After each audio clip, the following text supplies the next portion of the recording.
All present, please rise.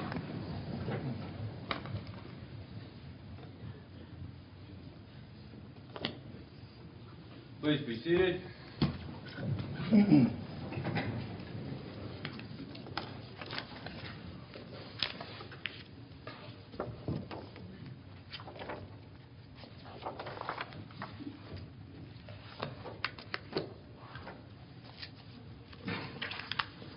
We are here this morning in the case of State of West Virginia versus Rachel Shoaf, defendant.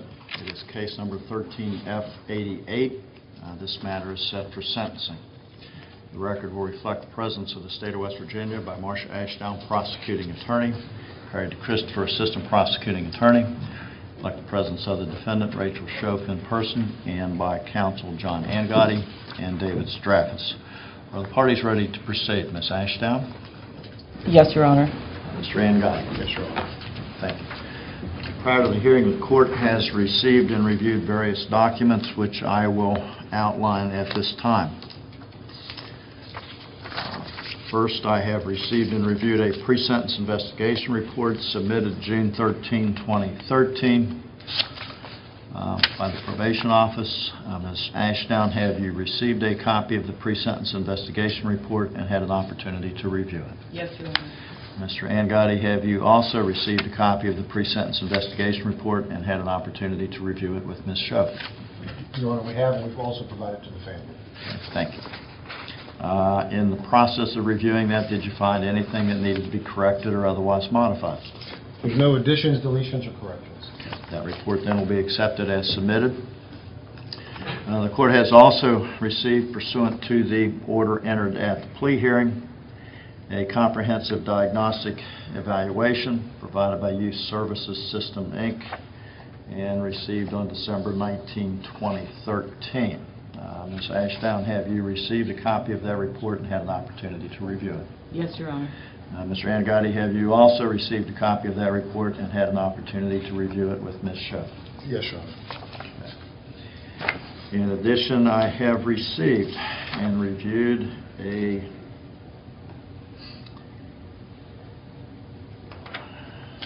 let's see what it's called here. It would be another or a different psychological report prepared and submitted by Patricia M. Bailey, Ph.D., reflecting the results of her evaluation of the defendant, Rachel Shoaf. I believe I received that yesterday, February 25. Ms. Ashdown, have you received a copy of that report and had an opportunity to review it? Yes, Mr. Angotti provided that to us, Your Honor. Very well. Mr. Angotti, I assume you have received a copy of that report since you provided it to me? That is correct, Your Honor. Okay. In addition, I have received from counsel for the defendant the following letters. I'm going to start with the last one received. I received one yesterday from a Dr. Mark Ellis. On February 20, 2014, I received letters from Lauren Dean, Kelly Dando Kearns, Gregory A. Kittredge, Richard Kyer, Betsy S. Yatiskel, Arthur and Sylvia Morris, Jody K. Everhard, I believe it's Jamie C. Schussler, Patricia and Rusty Shoaf, and Mark S. Thrash. Those are what I would consider character references for the defendant, Rachel Shoaf. I have reviewed each of those letters. Ms. Ashdown, have you also received copies of those letters? Have received them and read them. Very well. Mr. Angotti, you submitted them, so I assume you've also received them and read them. That is correct, Your Honor. For what it's worth, and actually not much in the eyes of the court, I did receive yesterday the report of an incident, an incident report from an incident that occurred on February 22nd, at the juvenile facility where Ms. Shoaf is currently residing. I believe Ms. Ashdown, a copy of that was provided to you. Correct, Your Honor. And Mr. Angotti, I think I sent you a copy also yesterday. You did, Your Honor. We received it and provided a copy to Rachel. Okay. All right, I believe that reflects everything that the court has received since the plea hearing and today. Your Honor, may we approach your bench for one? Yes, sir. If you wish.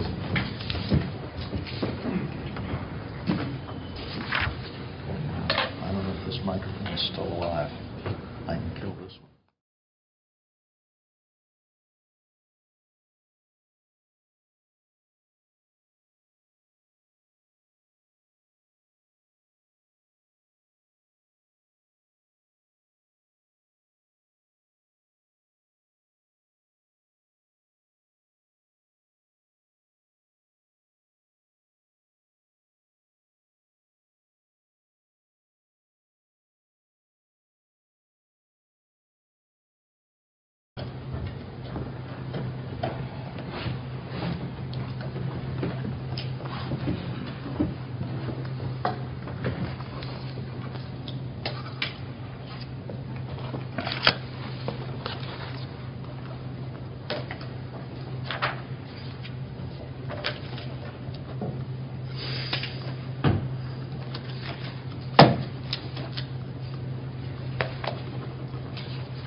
Got anything that you wish to offer by way of testimony, proffer, or statement before sentencing in this matter?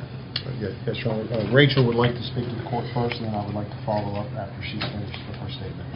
Okay, very well. Ms. Shoaf, I would advise you at this time, if your right to allocution, simply stated that is your right to make any statement that you may wish the court to consider before it passes sentence in this matter. You may speak at this time.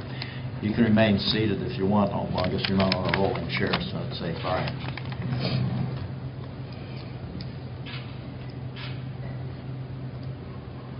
I'm so sorry. I don't know if there's a proper way to make this apology because there are not even words to describe the guilt and remorse that I feel each day for what I've done. The person that did that was not the real me, not the person I am, not what I'm made of, and not what I believe in. I don't think I ever thought that this would actually happen. I became scared and caught up in something that I did not want to do. I never realized the gravity of my actions and how many people I've hurt. I hurt the Neese family and those who love Skylar. I hurt my parents and shamed my family. I hurt my extended family and all of my friends who loved me. I hurt my teachers and those who believed in me. I hurt my church family, my community, and those who trusted me. And I hurt my Lord and Savior, Jesus Christ. May God bring eternal peace to Skylar and the entire Neese family. Again, I'm so sorry, and I pray each day for everyone involved, and I pray each day for forgiveness. Yes, Your Honor.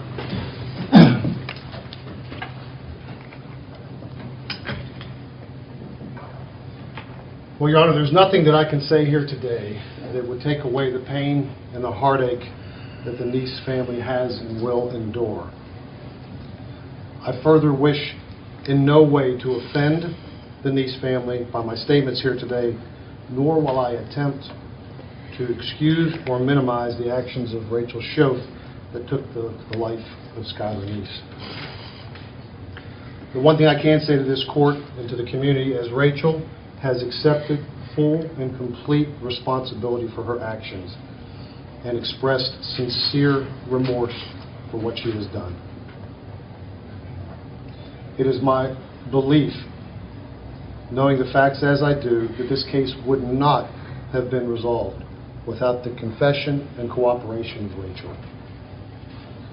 Her confession, cooperation with the state and federal authorities has brought closure to this tragedy. Further, it's my belief that Sheila Eddy would not have pled guilty to first-degree murder without the confession of Rachel Shoaf, and it would have caused the Neese family to endure a painful trial. As the court's aware, pursuant to the plea agreement under paragraph 4, it's anticipated that the state is going to request a sentence of 20 years of incarceration for Rachel Shoaf. However, also in the plea, it was anticipated that we would ask this court to sentence Rachel as a juvenile pursuant to West Virginia Code. And we're making that request. Further, it's my understanding of the law that because Rachel is currently only 17 years of age, that she remain in the juvenile detention facility until she attains the age of 18, and then pursuant to state law, she would be returned to this court for the purpose of a reconsideration and or modification of any sentence that this court may impose. We are requesting that ultimately, whether it's today or at a future hearing, that she be sentenced as a juvenile and allow her to remain in the juvenile detention facility until she attains the age of 21 years of age. As the court previously stated, the family has retained Dr. Patricia Bailey to perform an evaluation and an exam and actually to treat Rachel because of these unfortunate circumstances. Dr. Bailey, in her recommendation, concurs that Rachel has accepted full and complete responsibility for her actions and has expressed genuine remorse and empathy for the Neese family. Dr. Bailey's recommendations are as follows: that Rachel remain at the Northern Regional Juvenile Detention Facility until the age of 21. That she continue with her treatment, her psychological treatment, while at the facility in Wheeling. Further, given that Rachel provided testimony and agreed to testify against Sheila Eddy, that it's her opinion that it would be detrimental to place Rachel Shoaf in a detention facility or prison with Sheila Eddy. We're asking that you accept Dr. Bailey's recommendations. We stand here today because Rachel understands and accepts that she should be punished for her actions. But I believe more importantly, she hopes and prays for forgiveness from the Neese family, her family, and the community at large. Thank you, Your Honor.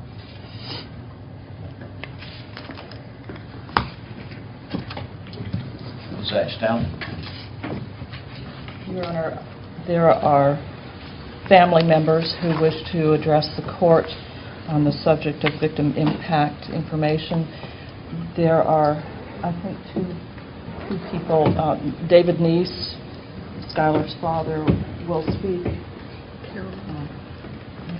and his brother will speak as well.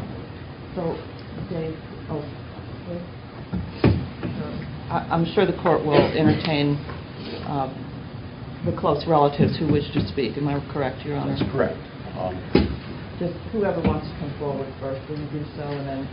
Okay, and as they're coming forward, I would note, and I just want to note from my standpoint for the record, I've not received written victim impact statements. It's my understanding that none have been submitted. I just want to make sure that that is correct. I take that back. I take that back. I did receive, actually it's in the file, so I didn't see it before I looked at the file yesterday. I received victim impact documentation for restitution that Ms. Ashdown submitted on February the 5th. I have received and reviewed that, and we'll talk about that after we've taken the victim impact statements. But as far as receiving a separate written victim impact statement, I have not, and I just wanted to make sure that that's correct. That is correct, Your Honor. Our people have just decided that they would address the court openly in this hearing. That's fine. That certainly is their right. Mr. Neese. Thank you, Your Honor. Yes, Rachel Shoaf did tell us where Skylar was. Yes, Rachel Shoaf did cooperate. And Rachel Shoaf also murdered my daughter in cold blood. Skylar would not be where she was if it wasn't for Rachel Shoaf. You said yourself, Your Honor, this is first-degree murder. she should not give any leniency, and she can take her apologies and everything else and sit on them because that's about what they're worth to me and my wife. She has done nothing but make our lives a living hell since this day one. She did cooperate in the end because she knew that it was closing in on her, and yes, she would be caught. That's the only reason she feels remorse. Your Honor, I ask you to give her 40 years and plus if you can. Thank you, sir. Thank you.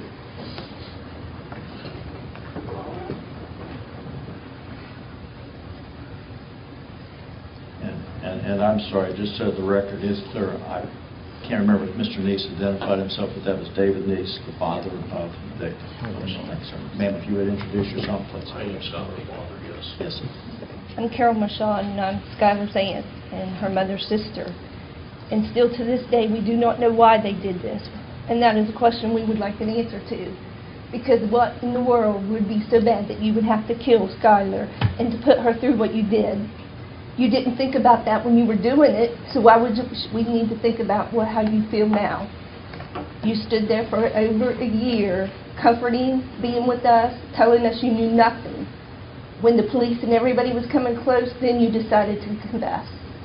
You need to think about everything you put us, your family, and everyone else through with not being able to have the pleasures that other kids would have. No grandchildren, no marriages, no prom, no graduation. How do you think that would make us feel? You don't get it, and neither does Skylar, but at least your parents get to see your face, get to talk to you, and see you. We don't even get that luxury. They get to say goodbye to you. We never got to say goodbye or anything. And I hope that you really and truly regret for what you did, but it would never make us feel any better.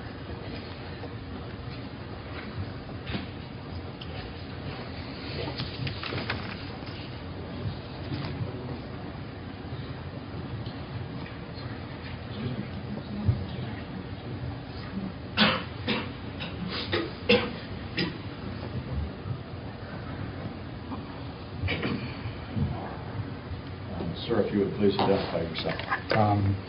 My name's Michael Neese. I'm Skylar's uncle. Yes, sir. I worked on this for a long time, kind of a therapeutic thing for myself. I picked up things along the way, and excuse the less of emotionality if I may be over the top at sometimes, and I want to apologize ahead of time.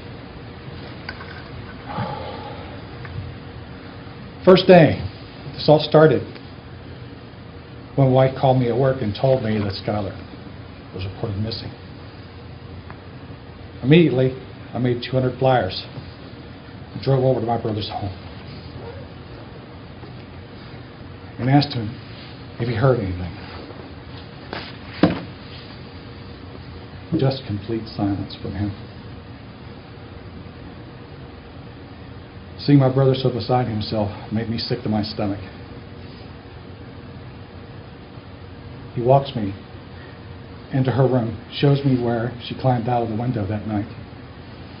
I noticed right away her clothes she was wearing to work were folded neatly on her bed. The cell phone charger was still left plugged in where she left it 3 days before. The room was very clean, and the bed was made. So I started asking questions. Did she have a boyfriend? Was she having problems at home or work? She had no problems, he said. She took it upon herself to get a job and seemed kind of proud of it. Mary just comes home and introduces me to someone and says, "This is Skylar's uncle, and he loves her very much." I told her I heard Brian on the radio, and I lost it. I leave there, and I drive on to 705, and I go to the new Kroger. With flyers in hand, I started passing them around of people walking out of the store. And I couldn't understand why no one would take any flyers from me. So I began to start putting them on car windshields in the parking lot. Then I saw a man step out of his car, and he asked me if I needed help. I looked at the car windshield reflection, and my face was blood red, and tears rolling down my face. I saw an older couple near their car, so I walked over to them and handed them a flyer. And the man says, "We're from out of town." I just broke down, walked to my car, and went home. I couldn't sleep for 3 days. Later that same week, my brother calls me to have me pick up some flyers for him at a print shop close to where I live. So my wife and I did this. We got there, and of course no news. And Mary and Brant looked like they haven't slept for days. While at their home, a police officer stops by to speak to my brother. And at first I thought, okay, this is it, we finally got some news. But he asked my brother for some flyers that I just brought in for his usage. The officer stated that Skylar was just full of herself and should be home soon. I was furious. When you know from every ounce of your being she didn't run away. The helplessness I felt was tremendous. My wife and I head home a few minutes after the police officer leaves. He's standing in front of a bar in Star City holding up a flyer to a woman there. This is a total nightmare. Months have passed. No words from police. Conversations through Facebook have brought nothing but finger pointing to our family. And no one knows, other than their own conspiracy theories, of what happened to my niece. Other than the defendant sitting here today. I know my stress level reached peak on certain days because I drove home from work 4 times and couldn't remember how I got there. My wife and I drove all over, posting flyers and hurrying businesses in some cases.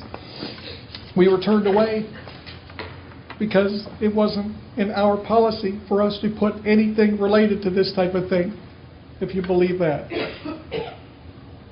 A month has passed. Rumors about a party in Blacksville was mentioned, so I stopped by my brother's home and let him know we were heading that way. When I got to the area of the high school, we stopped by a gas station and posted flyers. We saw some kids and started asking them about a party. One guy said he knew Skylar from Facebook, and the other one didn't want to talk to me. He drove out and eyeballed me the whole time. Well, we posted the flyer in the store and we headed home. News broke out about a body being found 5 months later in and around where we were, close to it. My wife said to me, I wish we would have driven further instead of going home that day. All the time during Skylar's disappearance. While in the car, my wife tells me to look for Skylar because she could be walking on the side of the road or sidewalk. And to this day, Your Honor, I'm still looking. I went to a candle birthday vigil in February to celebrate Skylar's birthday, all along fearing the body found in PA was hers. My brother goes down to Charleston, West Virginia to promote Skylar Neese law, knowing full well that body found was his daughter. My depression hit bottom when I noticed the flyers around town were being taken down and a realization my niece was never coming home. Vertigo has ruled over me in latter months to the point where I can't drive and all I seem to want to do is vomit. I can't watch the news anymore because I'm afraid I might see my brother pleading for information on his daughter. May 25th, 2013, I went to the murder site for the first time. My thoughts were simple: disgusted, raged, and anxious. My brother again stepped up to take homage where his daughter was found, but I can't. Too many variables for me to process, because that is where Skylar fought for her life and lost. I'm still trying to make sense of this, and I can't. While at the site, I watched people show up, and I really didn't talk to anyone, and the silence was dismal. I saw Mary and my brother going down to the log lying on the ground. I assumed that's where Skylar was found. I can hear sniffles from both of them, and again, so quiet. I saw branches piled up next to a tree and assumed that's where were found there and put there by the FBI, and of course I couldn't stop focusing on them. Mary said, speaking to Skylar, "I told you about sneaking out." And my brother replied,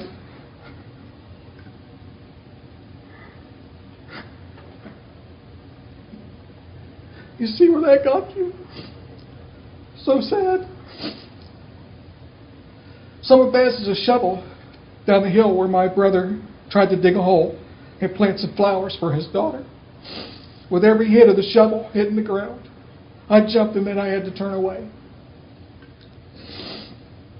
Mostly I kept thinking, I wish Brant would stop stepping all over Skylar. Towards the end, when the folks started talking, I leaned to my wife's car, and Carol says, "I just want to know why." A woman comes up and introduces herself, and I heard someone say, "Mike is starting to cry." So I restrained myself, said my goodbyes, and drove away, and I haven't been back there since. The last time I saw Skylar was at my mom's funeral. I walked up the steps, Skylar ran over to me and hugged me so hard. She put a kink in my neck. My daughter Sarah was going on and on how pretty Skylar was, and even took a picture of her and shows me. I poked fun at her and remember her smiling at me when I did.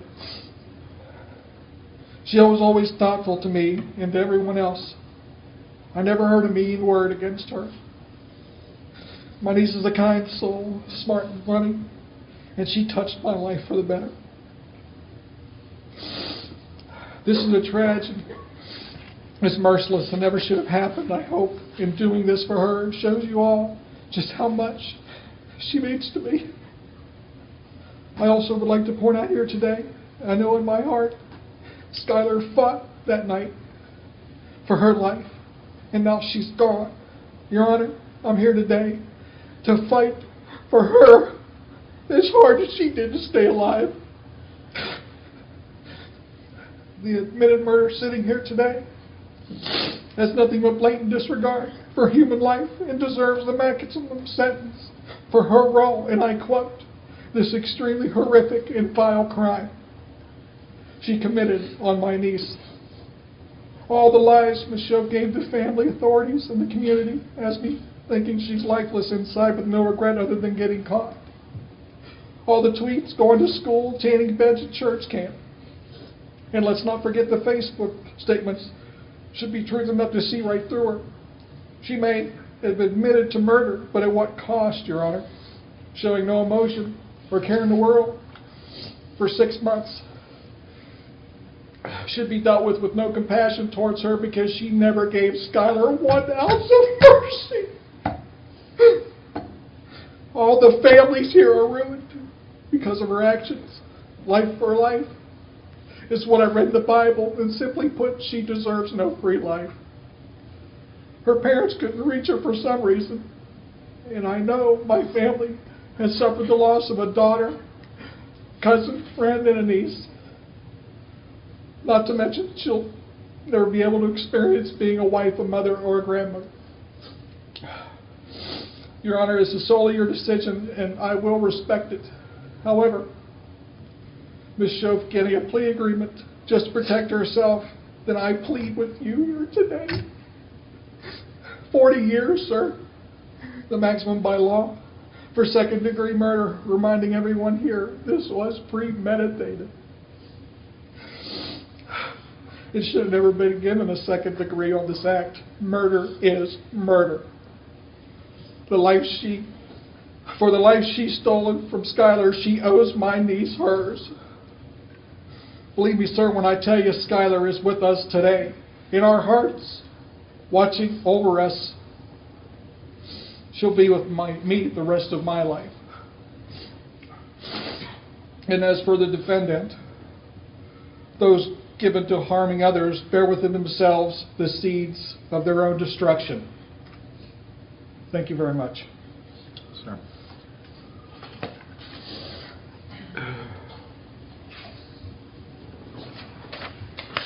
Ms. Ashdown?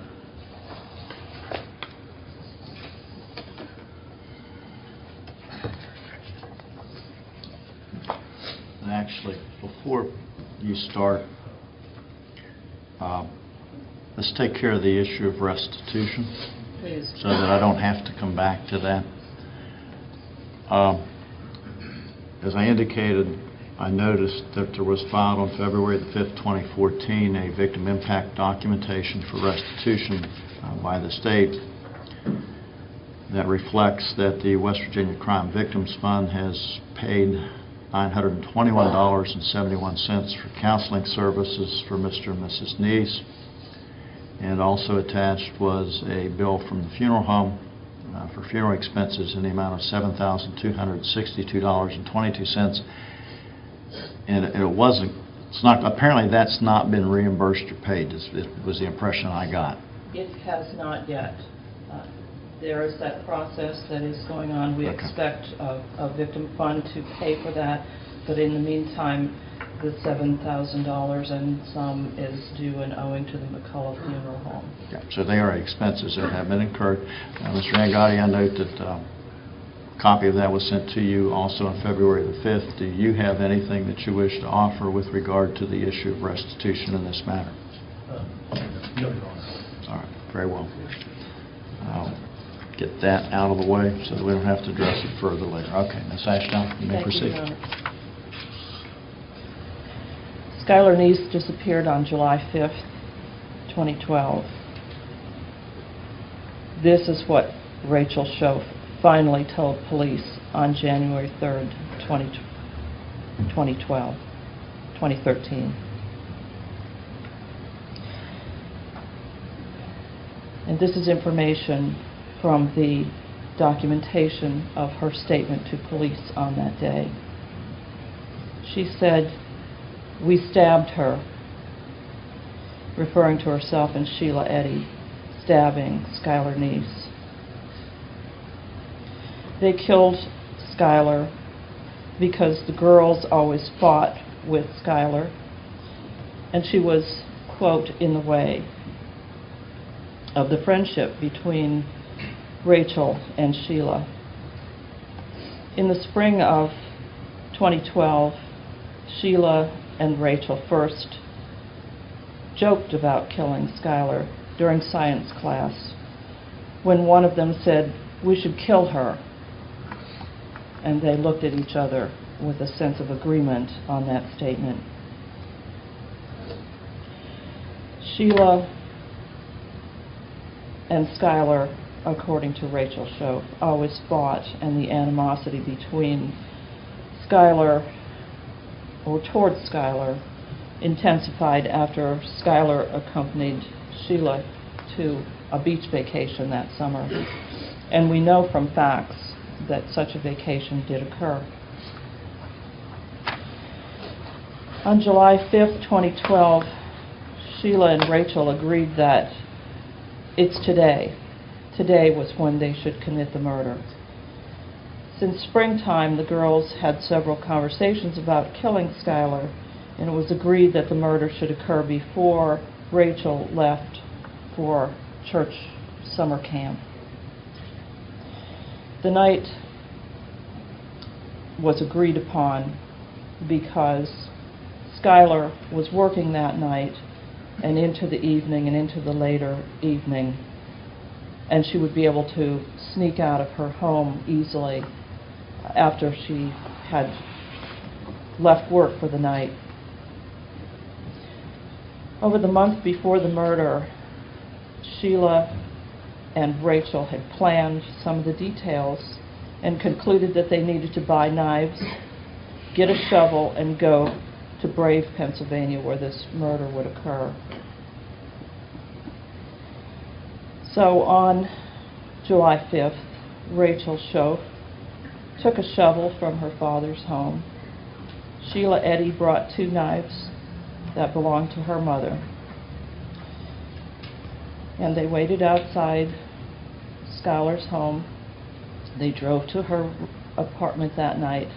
They called to say they were waiting for her. And she came out and met them, got into their car.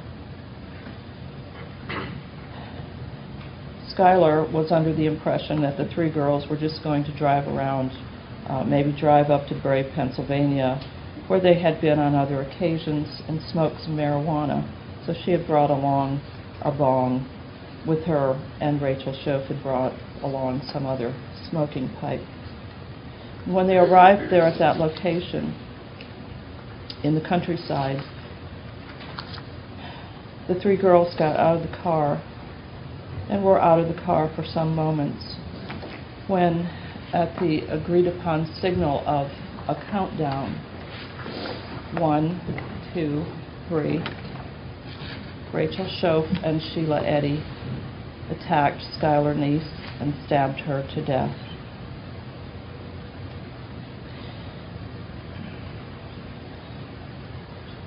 Skylar attempted to run away, but Rachel Shoaf tackled her. She told police. Rachel Shoaf described the scene as having lots of blood, and it was never cleaned up. Following the attack, and blood remained on the gravel road.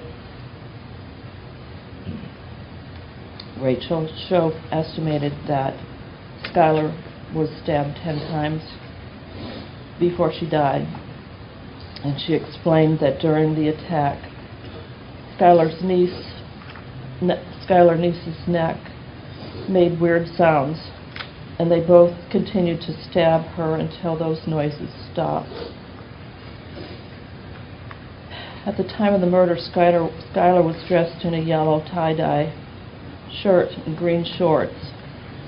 She had taken a purse with her that was left in the car. They threw that purse away.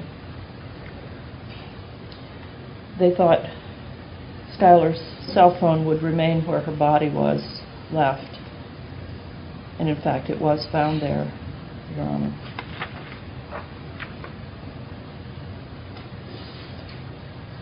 That day before taking Skylar in the dark of night, or through that evening, Rachel and Sheila drove around Star City and in the area, preparing themselves. They had concealed knives on their bodies that had been wrapped in towels by Sheila Eddy.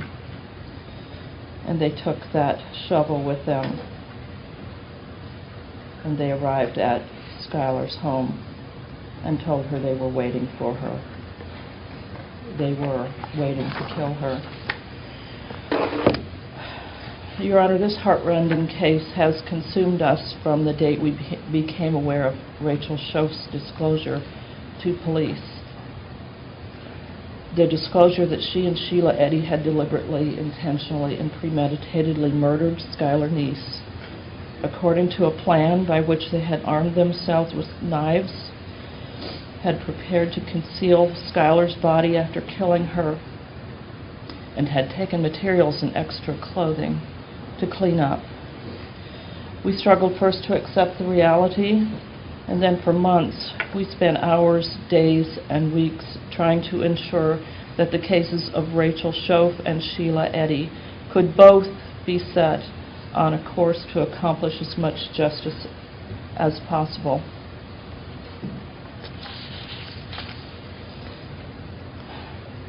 Since that time, people reporters have asked, well, what lessons can we learn from this? What have you learned from this crime? And I have to say, I'm baffled. But maybe one lesson is that the evil of which humans are capable passes understanding and seems boundless. Maybe another one is that if this kind of crime can happen in this relatively small and cohesive community, it can happen anywhere. But these are not lessons that help me or anyone else, because I see no lesson here that tells us how to predict and prevent these heartless deeds. So as to why we're here today, for the sentencing of Rachel Shoaf, who participated in and committed such senseless evil, I only know how to speak as a law enforcement official and to ask for justice and for the lawful penalty to be imposed. We've heard and we're asked to believe that Rachel Shoaf has accepted full responsibility for the crime, that she solved the disappearance of Skylar Neese, that she's not the monster portrayed by the evidence. We're asked to believe that Rachel Shoaf finally became overwhelmed with guilt and remorse and freely confessed her crime. That Rachel Shoaf is a sort of hero in that regard. Not really, Your Honor, you know this case. Not really. In exchange for her statement on January 3rd, 2013, Rachel Shoaf extracted a benefit in the form of a lesser plea. Let's not forget that the history of the investigation is that the two defendants were questioned by police repeatedly over a period of 5 and 6 months following Skylar's disappearance. Let's not forget that they lied repeatedly and that they were communicating with each other to keep their lies straight, to keep them consistent with each other. Here's a list of when Rachel Shoaf lied to police. July 19th, 2012. September 11th, 2012. November 6th, 2012. November 30th, 2012. But it was the November 30th, 2012 interview when her nerves began to fray. Her lies began to fragment. And the stories about when and where the defendants had last seen Skylar Neese began to fall apart. It was that November 30th, 2012 interview when Rachel Shoaf changed her lie a little bit. She added something. And Sheila Eddy's lie didn't catch up with Rachel's lie until December 1st, the next day.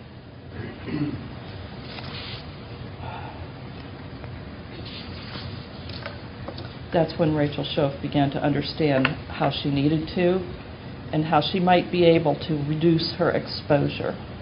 That's when she came in from the cold alone and first.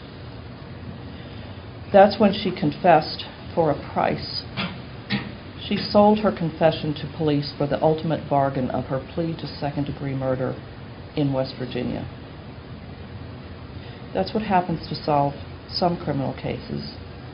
And to the extent that Rachel Shoaf's confession, for which she extracted this benefit, assisted the investigation, she has been compensated by the agreement for her plea to second-degree murder, and therewith her sentence of substantially less than a life term.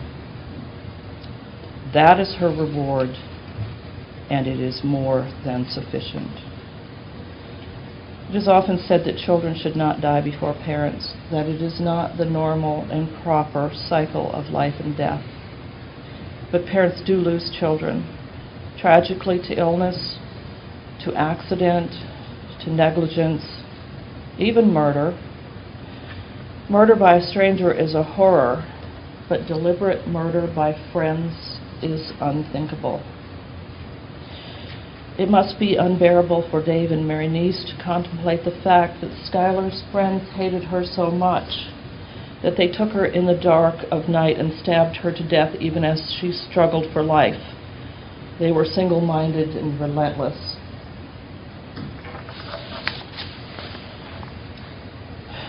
When we go through troubled times, we may wake up on a morning that seems new and trouble-free for the few moments until the trouble comes back to our minds. I imagine that Dave and Mary Neese wake up some mornings and that there are an easy few minutes until the fact of Skylar's murder comes rushing back, and the unbearable must be borne again and again for the rest of their lives. Surely, no lesser sentence than those years of imprisonment available for second-degree murder is sufficient for justice here today. Surely, for this oh-so-adult crime of cold-blooded, planned, premeditated murder, there is no proper sentence other than an adult sentence. Surely, a sentence as a juvenile is unthinkable. If Rachel Shoaf has accepted full responsibility for her crime, she should not be asking to be sentenced as a juvenile. She should be willing to accept every day, every hour, and every minute of a proper adult sentence.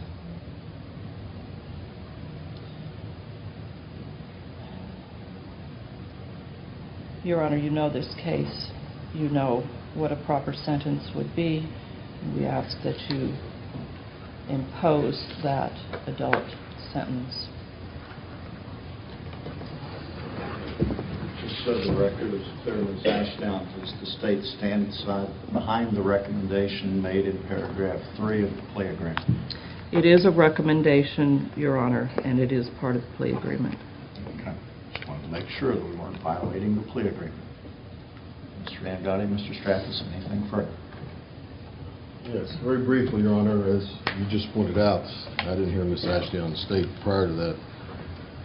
We were here last May the 1st, 2013, and the plea agreement that was entered into that date was with the defendant, the state of West Virginia, Commonwealth of Pennsylvania consented to it, the federal authorities consented to it, and the victim's family was here and they consented to it at that time. The thrust of that plea agreement was that Rachel Shoaf would and did plead guilty to second-degree murder. That the state of West Virginia would recommend a sentence of 20 years. And that at this point we would have the opportunity to ask the court that she be sentenced as a juvenile. So nothing that was stated by us today is different than what was agreed to back on May the 1st of last year. And I believe the state, as you pointed out, recommended that 20 years, and they are still recommending that today, and we would simply ask the court to follow that recommendation at this time, and nothing that we can say, nothing we can do can make this matter go away, make it change, make it better. The only thing we're here today to do is ask this court to enter a sentence that was consistent with the plea agreement that was entered into based upon the actions of Rachel Shoaf prior to that date, including her cooperation. Thank you.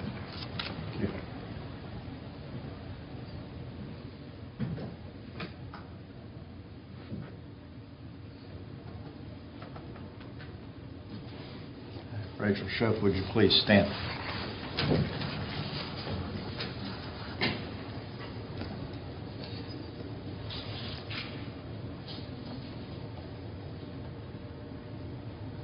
There are several issues that the court needs to address that are a part of sentencing in this matter, so things may not be done in what might be considered a normal sequence of events. As has been pointed out, there is a plea agreement, and that is an agreement between the state of West Virginia and the defendant and her counsel. That plea agreement contains the recommendations of the state with respect to sentence, and it also reserves to the defendant the right to make recommendations with regard to sentence, including sentence as a juvenile. At the time this plea was entered, this plea agreement was reviewed, and all parties were aware that the plea agreement and the recommendations contained in the plea agreement were recommendations that were not binding upon the court because the plea was not offered as a binding plea. With that understanding, the court addresses the issues that have been raised. The first issue: the defendants reserved the right to make a sentence recommendation requesting that the court sentence the defendant as a juvenile pursuant to West Virginia Code Section 49-5-13E and or any other form of alternative sentence. I've not heard any request for any other form of alternative sentence, so I have no intention of addressing that. With respect to the request that the defendant be sentenced as a juvenile, the court understands that a juvenile transferred to adult jurisdiction does retain, I guess if you will, the right to be considered for sentence as a juvenile. That is a determination that is left to the discretion of the court. That request has been made. That request is denied. This case was transferred from juvenile jurisdiction to adult jurisdiction, one, because it was mandated by law because of the offense committed by the juvenile. Under those circumstances, the court can conceive of no rationale under which it would be appropriate to then sentence a juvenile transferred under those circumstances as a juvenile, recognizing that to sentence the defendant as a juvenile would limit the court's jurisdiction over the defendant until her 21st birthday. That would by no measure be justice in this case. Accordingly, it is the court's intention to sentence the defendant as an adult, as contemplated by the plea agreement. Consistent with that, Rachel Shoaf, for your conviction of the offense of murder in the second degree, the felony charged in the prosecutor's information in this case, it is the sentence of the court that you be imprisoned in the West Virginia State Penitentiary for a period of 30 years. The court assesses court costs as required by law, would order that you pay restitution in the amount of $921.71 to the West Virginia Crime Victims Fund, and in the amount of $7,262.22 to whoever ultimately assumes responsibility for that obligation, be it either the funeral home or the Crime Victims Fund in West Virginia or Pennsylvania or whoever. You will be jointly and severally liable for that obligation with your co-defendant Sheila Eddy. Although I don't recall addressing the issue of restitution at her sentencing hearing, so that will need to be addressed either by an agreed order or at a separate hearing, and you can take care of that at any time in the future.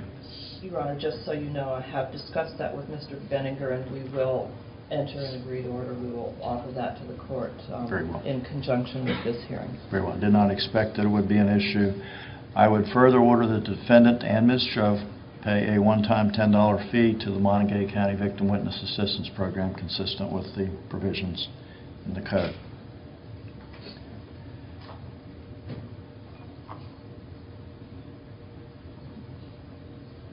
The defendant has received the benefit of her bargain, and that was a plea to a lesser offense of murder in the second degree, an agreement by the federal authorities not to prosecute her federally, which, as I understand the law, they have every right to do even and in spite of the pleas that were entered here, and the agreement of the authorities in the state of Pennsylvania not to prosecute her there, even though, as I understand the law, they have every right to do so.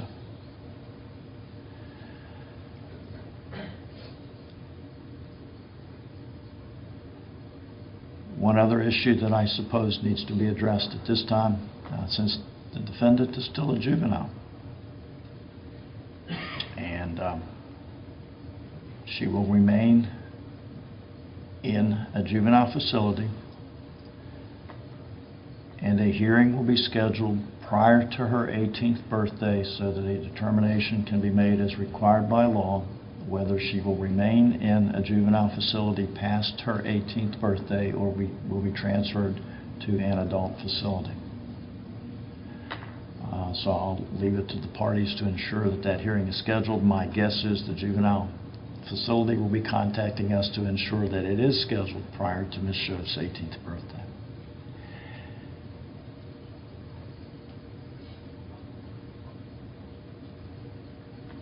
We will address issues relating to Ms. Shoaf's placement in an adult facility at an appropriate time and what measures will need to be addressed by the Department of Corrections to ensure her safety once placed in such a facility.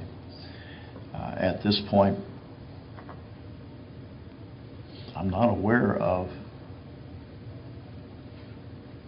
a DOC facility for the placement of adult females other than Lakin. And I'm not aware of how that facility is structured with regard to the ability to segregate inmates. And those are issues that we will have to address at a future date. I'm not going to attempt to address it now. Hopefully by then I'll have a lot more information with regard to what the facilities are there.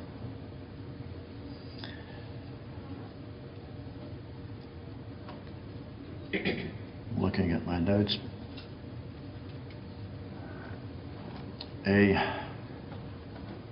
wise man once told me that sentencing hearings are not the place for speeches or sermons. It is not my place to understand or to explain.